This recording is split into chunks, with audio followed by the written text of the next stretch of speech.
My grandma divorced her husband after 45 years of marriage, and none of us expected the real reason. I always thought my grandparents had the perfect marriage, until the day my grandma packed one suitcase and walked out after 45 years. It hit me like a gut punch. I was sitting in my parents' living room scrolling through my phone when my mom called me over. Her voice was shaky. "Your grandma's leaving Grandpa," she said, just like that, no warning. No big fight, just gone. I didn't believe it at first. How could I? They were the rock of our family. The couple everyone pointed to and said, "That's what love looks like." But looking back, maybe I was just seeing what I wanted to see. What we all wanted to see. Let me back up. I grew up idolizing them. My grandparents met in the late 70s, right after college. Grandpa was this steady, reliable guy, worked as an accountant for the same firm his whole life. Never raised his voice, always paid the bills on time, mowed the lawn every Saturday. Grandma was the quiet one, the heart of the home. She baked pies for every holiday, knitted scarves for us grandkids, and had this soft smile that made you feel like everything was okay. I remember summers at their house in the suburbs. The kind of place with a white picket fence and a garden full of roses Grandma tended to religiously. We'd have family barbecues in the backyard, Grandpa flipping burgers on the grill, telling the same corny jokes he'd told 100 times. "Why don't skeletons fight each other?" he'd say, pausing for effect. "They don't have the guts." And we'd all groan, but Grandma would laugh, her eyes crinkling at the corners. She'd pour him a cup of tea afterward, black with 1 sugar, just how he liked it. They had these little rituals that seemed so endearing. Every evening they'd sit on the porch swing watching the sun set. Grandpa with his newspaper, Grandma with her crossword puzzle. They didn't talk much, but it felt comfortable, peaceful. At Christmas, they'd dance slowly in the living room to old records, Frank Sinatra or something like that. Us kids would watch from the stairs, whispering about how romantic it was. "That's going to be me and my future husband," I'd think. Grandpa was the provider. He handled the finances, planned the vacations, always practical ones like camping trips to national parks. Grandma supported him quietly. She quit her job as a teacher when my mom was born, stayed home to raise the kids, never complained, at least not that we heard. She was the one who remembered birthdays, sent cards, organized reunions, the glue holding everything together. From the outside, it was picture perfect, stable. The kind of marriage that lasts because it's built on routine and respect, or so I thought. Then came the shock. It was a Sunday afternoon last fall. We were all gathered for my cousin's birthday, nothing fancy, just cake and coffee at my parents' place. Grandma showed up alone, which was unusual. Grandpa usually drove her everywhere. She looked different. Her hair was pulled back tight, and she had this determined set to her jaw. We didn't notice at first. We were too busy chatting and passing around presents. But after the cake, she cleared her throat and said, "I have something to tell you all." The room went quiet. My aunt froze with her fork halfway to her mouth. Grandma took a deep breath. "I'm divorcing your grandfather." It was like the air got sucked out of the room. My mom gasped. "What, Mom, what are you talking about?" My uncle jumped in after all this time. "Why now?" Grandpa wasn't there. He'd stayed home claiming a headache, but we called him right away. He sounded tired on the phone like he'd expected this. "It's her decision," he said flatly. No fight, no pleading, just acceptance. The family erupted. My mom was in tears, begging Grandma to explain. My aunt kept saying, "This doesn't make sense. You've been together forever." Us grandkids were stunned silent. I remember staring at Grandma, waiting for her to laugh and say it was a joke, but she didn't. She just looked at us with sad eyes and said, "I stayed long enough." That phrase stuck with me. I stayed long enough. What did that even mean? She didn't elaborate.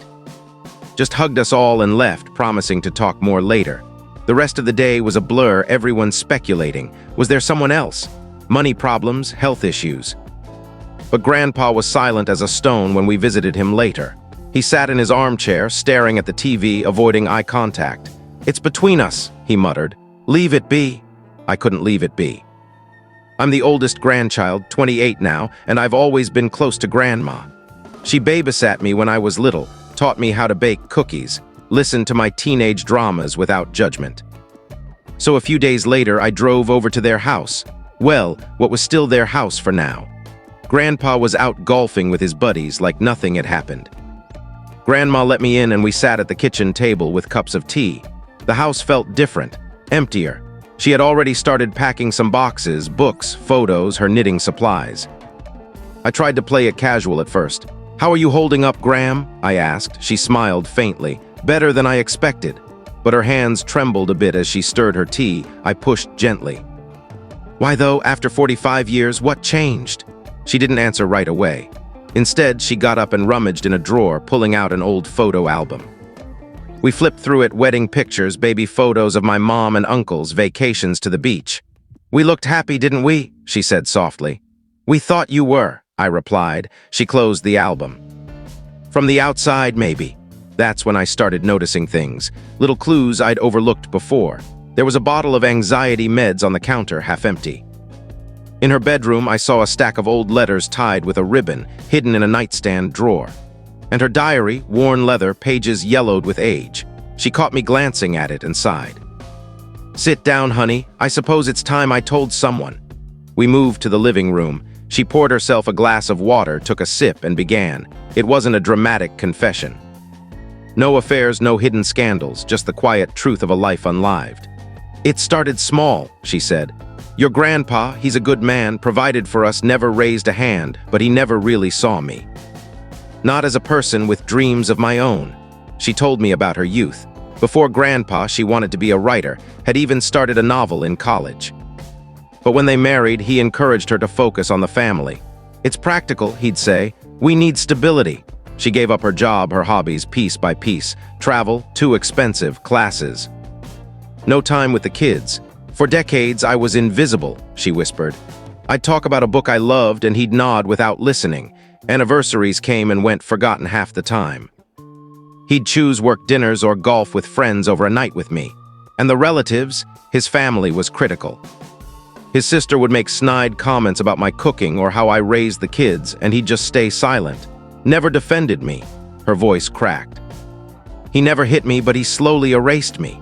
I sat there, tears in my eyes. It wasn't the explosive betrayal I'd imagined. It was worse, a slow drip of neglect that hollowed her out. She shared flashbacks that night, scenes she'd buried deep. Like the time, early in their marriage, when she cried alone in the kitchen after a family dinner. His mother had criticized her pie, "Too sweet, dear," and Grandpa had laughed it off. "Mom's just teasing," he'd said, but Grandma had spent hours on that pie hoping for a compliment. She wiped her tears before anyone saw, or their 20th anniversary. She dressed up, made his favorite meal. He came home late from work, ate in silence, then fell asleep in front of the TV. No card, no kiss. She sat on the bed that night, staring at the ceiling, wondering if this was all there was, and the silence. God, the silence. Mornings where she'd try to start a conversation. "I read this article about Paris. Wouldn't it be nice to go?" And he'd grunt, "Maybe someday," without looking up from his paper. Years of smiling for the kids, the grandkids, while inside she was breaking. "I loved him," she said, "but love isn't enough if you're disappearing." I didn't understand then, I do now. A week later, Grandpa finally reached out. He showed up at the house while I was visiting again. He looked older, frailer. "Can we talk?" he asked Grandma. She nodded and we all sat down. He fidgeted with his hands. I didn't know you were unhappy," he said. "I thought we were fine. I provided everything." Grandma looked at him steadily. "That's the problem. You never noticed." He tried to apologize, stumbling over words. "I'm sorry, I can change. We can go to counseling." But she shook her head. "It's too late, John. I waited 45 years for you to see me. I can't wait anymore." The divorce went quietly. No courtroom drama, just papers signed, assets divided. Grandpa stayed in the house. It was too big for him now, echoing with memories. Grandma moved into a small apartment downtown. One bedroom, a tiny balcony, nothing fancy but hers. I visit her often. She's different now. Brighter. She bought plants, ferns, and succulents that line her windowsill. She's reading books she never had time for, joined a book club at the library. Last month, she signed up for an online writing class. "I'm finally finishing that novel," she told me, eyes sparkling. Watching her bloom, it's bittersweet. Grandpa calls sometimes, sounding lost. He eats TV dinners now, mows the lawn alone. I feel for him, but I see her side too. It wasn't a broken marriage, it was a silent one. Some divorces don't start with fights, they start with silence. She didn't leave because she stopped loving him. She left because she disappeared. And in leaving, she found herself again. Looking back, I realize love isn't just about staying together. It's about seeing each other, respecting the person beside you, not just the routine. I hug my partner a little tighter now, ask about their day with real interest, because neglect isn't loud. It's the quiet killer of souls. If you're reading this and it hits home, don't wait 45 years. Notice the people you love before it's too late.